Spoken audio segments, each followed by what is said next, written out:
back. Prime Minister Narendra Modi is travelling to the United States today till the 26th, and he has a hectic schedule ahead, which includes bilaterals with President Biden, the first in-person Quad Leaders Summit, and a much-anticipated address to the UN General Assembly. The Prime Minister will also be meeting with US Vice President Kamala Harris for the first time, which will be followed by the Quad Summit. Both are scheduled on the 24th. On the 25th, the Prime Minister will be the first speaker at the UN General Assembly. Well, to talk more about the Prime Minister's trip, we're now joined by Michael Kugelman, Deputy Director and Senior Associate for South Asia Program, Seema Sirohi, columnist for the Economic Times, and Manju Seth, former diplomat. Thank you so much all for joining us. Michael, I'd first like to start with you and with the recent developments that have just taken place with the Taliban actually asking to be allowed to address the UN, and we've also had the SAARC foreign ministers meeting cancelled after Pakistan's insistence that the Taliban get a seat at the table.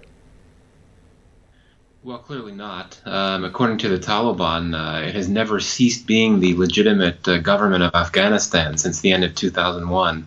So clearly it has to play the part of pretending that it is indeed the legitimate government. But I think it's just a ploy, nothing else. There's not going to be any type of Taliban participation in what happens at the UN, though clearly the Taliban will be a key focus of the conversations on many levels at the UN General Assembly, and certainly in many of the meetings that Prime Minister Modi has while he's here in the U.S. No, absolutely, because for us, regional security is a big concern, and concerns also about extremism rising in the area. Well, absolutely. I think that the issue of Afghanistan and more broadly the issue of terrorism threats will be a big focus of Modi's meetings with Biden and others as well, and for good reason, just because the combination of the U.S. withdrawal and the Taliban takeover really raises a lot of fears about terrorism threats in the broader region, particularly those threatening India. And this is something that's concerning for the U.S. as well. Even though it's left, it does intend to try to maintain this so-called over-the-horizon counterterrorism capacity. And so these issues certainly will be on the agenda, on many agendas, not just the meeting that Modi has with Biden, but a number of his other meetings as well, I'm sure. Not sure it would come up in the Quad discussions, but clearly it will be foremost on the agenda because both the U.S. and India will be concerned about the issue of Lashkar-e-Taiba and Jaish-e-Mohammed and how they could be further emboldened or inspired by what's happened in Afghanistan. These are things that worry both countries and both leaders, Biden and Modi. Right. Seema Sirohi, the first meeting Prime Minister Modi is going to have in person with President Biden, and he'll be meeting the Vice President Kamala Harris as well. And lots on the program, as we spoke about Afghanistan, of course, terror, there's trade as well, and clean energy, all on the agenda during this trip. Yes, it's a very substantive agenda. The bilateral meeting will be really important because I think Afghanistan will be on top of that list. The thing is, the U.S. is increasingly recognizing that the role that Pakistan has played and is continuing to play is not necessarily helpful. And whether it's Jaish-e-Mohammed or Lashkar-e-Taiba, there's Al-Qaeda that the Americans have to worry about, which, for them it's also a security threat. So in terms of Afghanistan and the security situation, I think both the US and India are on the same page. How to work together to mitigate the threats that are going to come from it. There's not much love lost for Pakistan right now.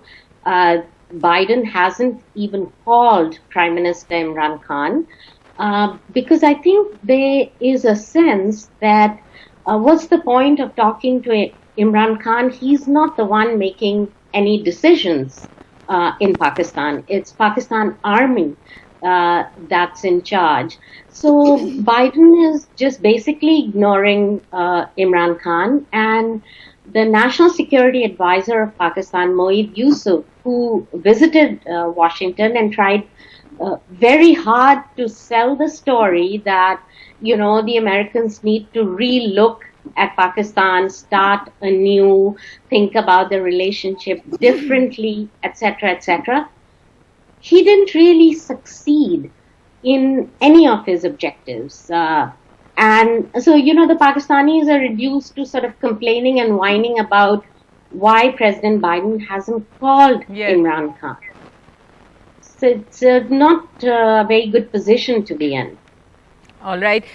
Let's talk about our other neighbor now, China. And Manju said that's another issue, that's there during these meetings, the Quad meeting, the bilateral that the Prime Minister will have with the President. In recent days, we've seen, the relationship between the US and China. There have been further tensions there, though the President just said that he didn't have any intention of starting a new Cold War with China.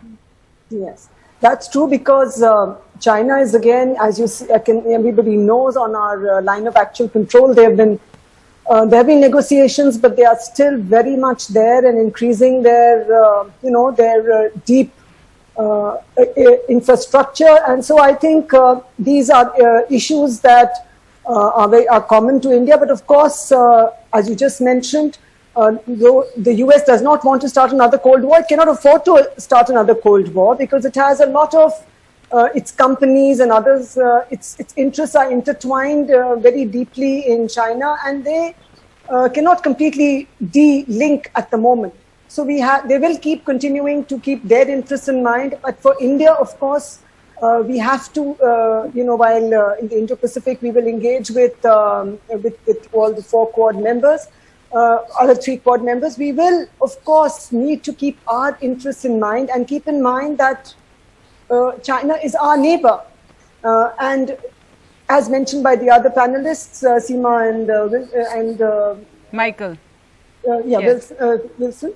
No, I'm sorry, I'm forgetting the name, sorry. Right, Michael, yes, Michael. Michael, sorry. As mentioned by both of them, the terrorism is going to be a major issue for all of us. And China, by supporting, or even by, informally recognizing and engaging with the Taliban. Dealing with the Taliban,